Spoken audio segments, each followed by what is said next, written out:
বন্দে মাতরম। BJP জিন্দাবাদ, BJP জিন্দাবাদ। তৃণমূলী সন্ত্রাসের বিরুদ্ধে লড়ছি, লড়বো, পুলিশের মিথ্যা কেসের বিরুদ্ধে লড়ছি, লড়বো। তৃণমূল এবং পুলিশের যৌথ কাজের বিরুদ্ধে লড়ছি, লড়বো। আজকের এই ডেপুটেশনে মোহাম্মদবাজার থানার সামনে ভারতীয় জনতা পার্টির আমাদের জেলার নেতৃত্ব সঙ্গে উপস্থিত আছেন। মানুষের আশীর্বাদ নিয়ে তৃণমূলের রক্তচক্ষু উপেক্ষা করে বিডিও অফিসের বিডিও সাহেবদের ভোট গণনাকে চুরিকে রোধ করে তিনখানা পঞ্চায়েতের প্রধান, কাপিস্টা পঞ্চায়েতের প্রধান মণিমালা দাস, রামপুর পঞ্চায়েতের প্রধান মিঠুরানী লোহার,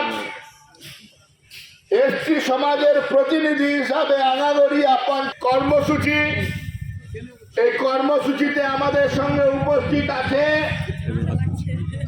ভারতীয় জনতা পার্টির জেলার সম্পাদক, অত্যন্ত সুবক্তা ভাতৃপ্রতিম কৃষ্ণকান্ত সাহা, আমার 3 মন্ডলের সম্মাননীয় মন্ডল সভাপতি সুবোধ মাল, আমাদের যজ্ঞেশ্বর দা, পিনাকি মন্ডল, আমাদের এই ব্লকের কনভেনার ফণিরঞ্জন দা, উপস্থিত যুব মোর্চার সাধারণ সম্পাদক সমরেশ দা, জেলার ট্রেজারার উদয় শঙ্কর দা, উপস্থিত আছেন আমাদের রাজ্য বিজেপি যুব মোর্চার পর্যবেক্ষক ভাই সুপ্রিয়, আরো হতদরিদ্র খেটে যাওয়া মোহাম্মদবাজারের মাটি, দুর্জয় ঘাটি, ভারতীয় জনতা পার্টির দুর্ভেদ্য ভারতীয় জনতা পার্টির কর্মীদের রক্ত ঘামানো, রক্ত ঝরা। আর এই মাটি, অনেক কর্মীর রক্ত ঝরেছে এই মাটিতে। বিজেপির কর্মীরা এই মাটিকে আমাদের দুর্জয় ঘাঁটি করেছে। আর এই দুর্জয় ঘাঁটিতে মোহাম্মদবাজারের ওসি মাননীয় অরূপ বাবু, আপনি থানায় ওসি, একজন ভালো মানুষ, আপনার সঙ্গে অনেক দিন ধরে আমাদের পরিচয়। কিন্তু অত্যন্ত দুর্ভাগ্য লাগছে এটাই, সিংহ যখন সিংহের স্থাবক, ভেড়ার দলে মিশে গেলে নিজেদেরকে ভেড়া ভাবলে কষ্ট হয়। আপনি ভালো মানুষ, আপনি ভালো অফিসার, ভালো কাজ করেছেন অনেক থানাতে, কিন্তু ওসির দায়িত্ব হিসাবে মোহাম্মদবাজারে কি কারণে আপনার মেরুদণ্ডটা বেঁকে গেল, আমাদের প্রশ্ন আসছে। ওসি সাহেব, আমার নেতা কৃষ্ণকান্ত দা বলেছেন এই মৌরাক্ষী নদীর বালির জন্য আপনার মেরুদণ্ড বেঁকে গেল, নাকি পাথরের ডিসিআরের চাপে আপনার মেরুদণ্ড বেঁকে গেল? থানার গেটে আমরা জানতে চাইছি। মেরুদণ্ড বাগাবেন না ওসি সাহেব, আমরা আপনার সঙ্গে আছি, অনেকদিন চাকরি করতে হবে, চাকরিটা আপনাকে চালিয়ে যেতে হবে। পরবর্তী উইংসটা কিন্তু বিজেপির উইংস। বিজেপি আসছে, দেওয়ালে কান পাতুন ওসি সাহেব, বিজেপি আসছে। তাকিয়ে দেখুন, শীতকে উপেক্ষা করে হতদরিদ্র প্রান্তিক মানুষ শিডিউল কাস্ট সংগ্রহ করে কয়েকটা ছোট ছোট গাড়ি করে কিছু মানুষ আপনার কাছে এসছে। আমরা ঝামেলা করতে আসিনি ওসি সাহেব, ঝামেলা করলে আপনার এই কয়েকটা পুলিশ এখানে গেটে দাঁড়িয়ে আপনাকে রক্ষা করতে পারত না। আপনি জানেন আমি জেলখানা মাল, এই জেলটাই ভয় করি না। থানার গেট ভাঙতে 2 মিনিট লাগবে। ওসি সাহেব, আপনার একজন সহকর্মী তারাপীঠ থানায় গেট না ভেঙে আমাদেরকে কেস দিয়েছে, হাইকোর্টে গিয়ে থাপ্পড় খাইয়ে দিয়েছি ওসিকে। মনে রাখবেন, বিজেপি বড় হচ্ছে, ক্ষুদ্র মরা তুচ্ছ নহি ভাবি বনস্পতি। আমরাই আগামী দিনের শাসক, তাই মেরুদণ্ড বিক্রি করবেন না। কি অপরাধ ছিল আমাদের বোন, নতুন প্রধান হয়েছেন মণিমালা দাস কাপিস্টাতে, আর প্রধান হয়েছেন আর ওকে মানবে না? হুচুক চালাকি, চুরি করে প্রধান হয়েছে, মানুষ প্রধান করেছে, মানুষের ভোটে নির্বাচিত প্রধান। প্রধানের নিরাপত্তা থাকবে না, তৃণমূলের চামচাগিরি, এসব বরদাস্ত করব না ওসি সাহেব।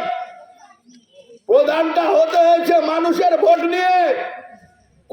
কোন পুলিশের ওসি আর কোন বিডিও অফিসের বিডিও ভোট চুরি করে বিজেপিকে প্রধান বানিয়ে দেয়নি।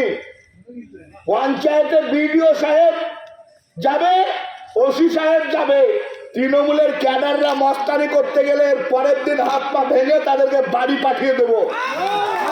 কারো কোনো কথা শুনবো না ওসি সাহেব, আইন হাতে তুলে নিতে চাই না। যদি আপনারা আইনকে হাতে তুলে নিতে বলেন, তাহলে মনে রাখবেন তৃণমূলকে গোটাতে আমাদের বেশিক্ষণ সময় লাগবে না।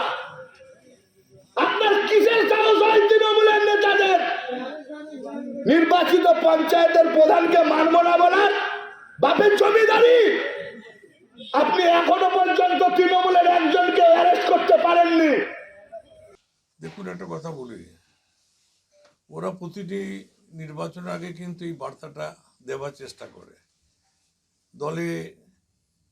আমার প্রশ্ন, আপনারা এই প্রশ্নটা করবেন আশা করি। তারা তো বলে আমরা একটা জাতীয় দল। এই পশ্চিমবাংলার বুকে আমি ছেড়ে দিলাম, আমার বীরভূমের বুকে 19টা ব্লক আছে, 6টা আমার মিউনিসিপ্যালিটি আছে। তো বুথ স্তরে কতগুলো জায়গায় ওদের কমিটি করতে পেরেছে এখন পর্যন্ত? এই প্রশ্নটা করবেন, তারপরে ময়দানে লড়াই করবে। ওরা শুধুমাত্র পরবর্তীতে বদল হবে এবং বদলাও নেওয়া হবে। এ তো 2021 সালে মন্ত্রিত্ব তৈরি হয়ে গেছিল, কে কোন দপ্তর পাবে সেটাও তৈরি হয়ে গেছিল, কিন্তু মানুষের ভোটে হ্যাবক রেজাল্ট নিয়ে মমতা ব্যানার্জি কিন্তু আবার বাংলার মুখ্যমন্ত্রী হয়েছে তিনবারের জন্য। সুতরাং ওদের এই ভেগ কথাবার্তা মানুষ বিশ্বাসও করে না, আস্থাও রাখে না। পশ্চিমবাংলায় 100 দিনের কাজ বন্ধ করেছে, 2.5 বছর হয়ে গেল। গরিব মানুষ, তাদের অধিকার, কাঁচা বাড়ি পাকা করার যে সরকারি প্রকল্প, সেটাও বন্ধ হয়ে আছে। সুতরাং ওরা মানুষের কথা ভাবে না, মানুষের পেটে লাথি মারে আর মানুষকে ভাঁওতার কথাবার্তা বলে। আমরা পরিষ্কার ভাষায় বলছি, আগামী লোকসভা নির্বাচনে যেটুকু ওদের অস্তিত্ব ছিল বিগত লোকসভায়, সেই অস্তিত্ব থাকবে কিনা সন্দেহ আছে। এখন দেখুন, আমাদের কাপিস্টা পঞ্চায়েতের প্রধান এখানে আছেন, রামপুর পঞ্চায়েতের প্রধান এখানে আছেন। আমাদের এই থানার আন্ডারে তিনজন পঞ্চায়েতের প্রধান আমরা মানুষের ভোটে জিতেছি, কিন্তু অত্যন্ত দুর্ভাগ্যের বিষয়, এই থানার পুলিশ কোনো অজ্ঞাত কারণে মেরুদণ্ডহীনতার কাজ করেছে। আজকে দীর্ঘক্ষণ আলোচনা হলো, ঘটনার পর ঘটনা ওনাদেরকে আমরা ব্যাখ্যা দিয়েছি। ওনারা আমাদের সঙ্গে সহমত হয়েছেন যে এই ধরনের ঘটনা পুনরাবৃত্তি হবে না। আমরা বলেছি যে কাপিস্টা পঞ্চায়েতের প্রধানকে যে তৃণমূল হারমাদ শ্লীলতাহানি করেছে, সরকারি সম্পত্তি ভাঙচুর করেছে এবং মানে সরকারি কাজে বাধা দিয়েছে, এই কেস কিন্তু রুজু হয়নি, অন্যরকম ধারা দিয়েছিল। উনি কথা দিয়েছেন যখন ফাইনাল চার্জশিট হবে তখন নিশ্চিতভাবে ধারা দেওয়া হবে। যদি না দেওয়া হয় তাহলে আমরা আগামী সময় তার জন্য আইনানুগ যে ব্যবস্থা নেওয়ার নিশ্চিতভাবে সে ব্যবস্থা নেব। সাথে সাথে এই এলাকাতে যেভাবে অবৈধভাবে বালি তোলন হচ্ছে এবং যেভাবে ওভারলোড গাড়ি যাচ্ছে, পুলিশ কোথায় সেটিং করছে আমরা জানতে চেয়েছিলাম। এই যে অনৈতিকভাবে মোহাম্মদ বাজারের উপরে পাথরের ওভারলোডের গাড়ি যাচ্ছে, বালির ওভারলোডের গাড়ি যাচ্ছে এবং কয়েকটা লোকের যাচ্ছে, আমরা ওনাদেরকে বলেছি যে এই সমস্ত লোকেরা তৃণমূলের বরপুত্র বলে এরা সুযোগ পাবে আর বাকিরা পাবে না, এটা চলতে পারে না। বিজেপি আমরা এই ঘটনা, এই সমস্ত ঘটনা খতিয়ে দেখতে বলেছি, নাহলে আগামী সময় বৃহত্তর আন্দোলন করতে আমরা বাধ্য হব। এই জন্য আমরা আজকে আন্দোলন করেছি। এখনো পর্যন্ত গ্রেপ্তার হলো না মহিলা প্রধানকে নির্যাতিত শ্লীলতাহানি করার পরে একজন তৃণমূলের ক্যাডার। কেন হলো না? কি ভাবছেন আপনি? একজন মাইনরিটি ছেলে এলএলবি পড়াশোনা করছে, বিজেপির হয়ে ভোট করেছে, বিজেপির হয়ে ভোট চাইছে, বিজেপি করে, এটাই অপরাধ? আমাদের বিজেপির আক্রমণ সার এলএলবি স্টুডেন্ট, ওর নামে কেস দিলেন, 3 দিন জেল কাটিয়ে দিলেন। এলএলবি পড়াশোনা করছে ছেলেটা, মাথা পাটলো বিজেপির, কেস খেলো বিজেপির, জেল কাটছে বিজেপি। What is this? এটা কি? এটা চলতে পারে না। বিজেপি বাড়ছে, বিজেপিকে বুঝুন। আপনি মনে করবেন না কয়েকটা মাত্র পুলিশকে নিয়ে বিজেপির কর্মীদের উৎসাহ উদ্দীপনাকে দমিয়ে দিবেন। আমি আপনাকে আজকে সম্মান জানিয়ে ডেপুটেশন দিতে এসেছি। বীরভূম পুলিশকে বলতে চাই, পাথরের ডিসিআরের টাকা, বালির 13 টাকা আর এখানে কয়লার টাকাতে মাথা যদি বিক্রি করেন, আমরা কিন্তু ছাড়বো না। আমরা রাজপথে আছি, আমাদের লড়াই চলবে। এই লড়াই চোখে চোখ রেখে লড়াই চলবে। প্রান্তিক খেটে খাওয়া হতদরিদ্র সিভিল কাস্ট সিভিল ট্রাইব মানুষের প্রতিনিধিত্ব করছি আমরা। আমরা এই সমস্ত মানুষদের অপমান, এই অপমান আমরা মানব না। অনেক কেস খেয়েছি, অনেক জেল কেটেছি, আমাদের কর্মীরা ঘর ছেড়েছে, মা বোনেদের সম্মান গেছে, ধর্ষিত হয়েছে, হতে হয়েছে আমার বোনকে, রক্তাক্ত হয়ে মৃত্যুবরণ করতে হয়েছে আমার ভাইকে বীরভূমের বুকে। আর আপনারা কি ভাবছেন? এভাবে চলবে না। আমরা জানি ভোটের সময়, পঞ্চায়েত ভোটের সময় একজন মারা গেল, আসল দোষীকে গ্রেফতার করলেন না, আর যাকে গ্রেফতার করলেন সে বিজেপি করা কোনো পরিবারের লোককে গ্রেফতার করে নিলেন। এটা আমরা আইনের তদন্তে হস্তক্ষেপ করতে চাই না, কিন্তু এর বিষয়ে নির্দিষ্ট দিনে নির্দিষ্ট সময় বিচার হবে।